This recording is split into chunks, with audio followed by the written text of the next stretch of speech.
All right, so today is going to be part question and answer and part random thoughts. Things have been mulling over, some philosophies I have been following for a very long time that I think are beneficial in fitness and nutrition, but also just in life. So to kick this off, these are things I have been asked directly over the last week. Now, the first one is healthy cooking worth it?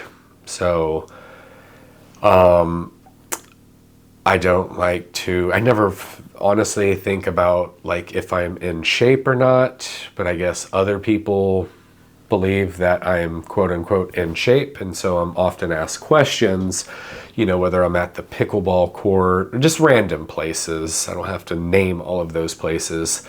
And so somebody asked me, is healthy cooking worth it? And so we had a bit of a conversation around that. And with these kinds of questions, rather than just always give my perspective, I like to ask questions to better understand where the person's coming from. And so I think in this, you have to define what is worth it to you. What does that mean? Are you looking to lose some weight? Are you better trying to control the ingredients that go into your meals? Like, what is worth it? By how are we measuring, is healthy cooking worth it? Is it a time thing? Are we talking versus eating out?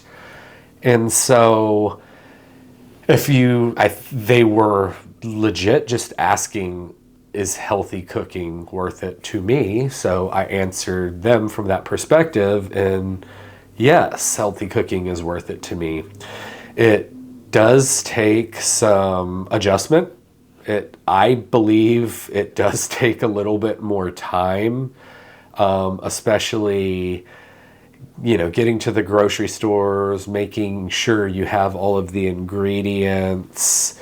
But some of that you can save on the back end by, typically we eat mostly the same things. So if you keep the same things on hand, it makes it very simple to make the meals you normally eat, but also riff off of different meals if you are, for whatever reason, that particular day, that particular week, just not feeling something. And so I've also shared, I've not been shy in saying that, like right now in the season of life I'm in, I'm having to rely more on some frozen options.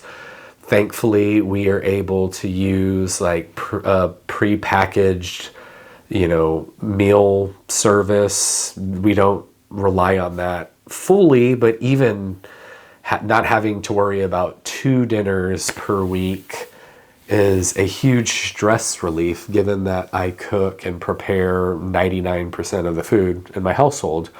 And so healthy cooking, and I haven't even mentioned the actual health aspect to all of this. We do have some dietary restrictions in my house. And so I know if I'm cooking something that I'm not going to even accidentally put something that, one of my family members can't eat because we simply don't have it in the house. And yes, after having worked in restaurants for many, many years, I understand the lengths they go when somebody does have an allergy to actually make sure that nothing happens. I still saw an accident happen every once in a while. And so when I don't have to worry about that, absolutely cooking at home is worth it to me. And not to mention, depending on your goal, like I love eating out, don't get me wrong. I love the experience. I love going on dates with my wife. I love it. We have, with my family, my 2 sons and my wife, we have some of our best conversations out of the normal flow of our life, sitting down at a restaurant. And so I cherish those things.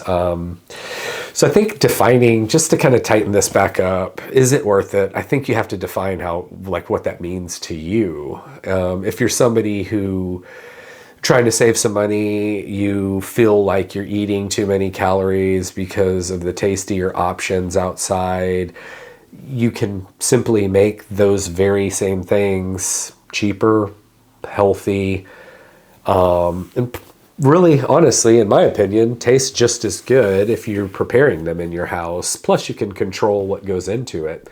So, yes, I would say healthy cooking is worth it. Another question I was asked, somebody asked me the structure of my diet in regards to like protein, fats, carbs, kind of foods I like to eat. And as I got to talking to them for a little bit, I realized they were like asking from like, because of my physique, that standpoint. And with this too, I, again, always ask questions, because the one thing I've learned being a coach and very quickly is just because I eat something, like, unless you know somebody's goals, health goals, physique goals, likes, dislikes, I could give somebody my very same diet and they could get vastly different results, because maybe they hate those foods and so they never stick to the menu, or maybe they have an allergy, or maybe it's a myriad of other things that can go into it. But the basic structure of my diet is I have always prioritized a higher protein diet, probably on the higher side of, it's probably about 2.5 grams per kilogram. So for me, I don't know, 180, 190, 180, 190 grams. What I find with that is it just helps me to really manage my hunger, stick to the 4 meals. I don't snack in between. And I found when I go lower that I do get a little bit more hungry in between meals. So that's why I set protein for myself at that range. And it has, trial and error over 20 years. So it's not, I didn't just come to that randomly. Secondly, fats are moderate, probably about 20% of my calories. So I eat about 3,000 calories a day. I don't know what that is, 60 grams, somewhere around there. I find gives me options when I'm eating out. If I want treat foods during the day, like every day I like to have some chocolate, but I like whole eggs. Oatmeal has fat in it. I love things like avocado. I don't do cheese all too much, but something like cheese if I'm eating a sandwich out. And then as far as carbs, given my output every day, I have a higher carb allowance. It's probably about 50% of my calories, somewhere in there. But I find that I run best on what I would say is it's a mixed menu there, with higher protein, higher carbs, medium fats. Through discovery, I've found that like I just don't run as optimally if my fat is too high. Like I know some people do better on 35% of their calories. When I get into those ranges, I do not feel great. I do better on higher carbs. Plus I let things like blood work guide how I'm doing. It's systematic for me, given that I do get blood work twice a year, full blood panels. High cholesterol runs in my family and some other health issues. So that's another big factor in how I structure things, why I do the things I do, because I am trying to naturally control, for things like cholesterol. Granted, there's a large genetic component to it, but things like higher fiber intakes, lower amounts of saturated fat can contribute. And so I do follow those things when I'm making decisions and trying to keep, saturated fat intake lower, increasing the mono and polyunsaturated fats to better control for those things. But, in my coaching program, these are all things we discuss in, questioning. All right, so that's going to be the end of part 1 of this video. It ran much longer than I was wanting to, so I wanted to make it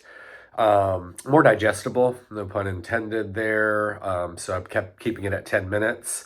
I'll release part 2 later on. Actually, it's about the same amount of time that this first video ran, but I hope you liked the first half of this. Please hit the like button, subscribe, and I will see you next video.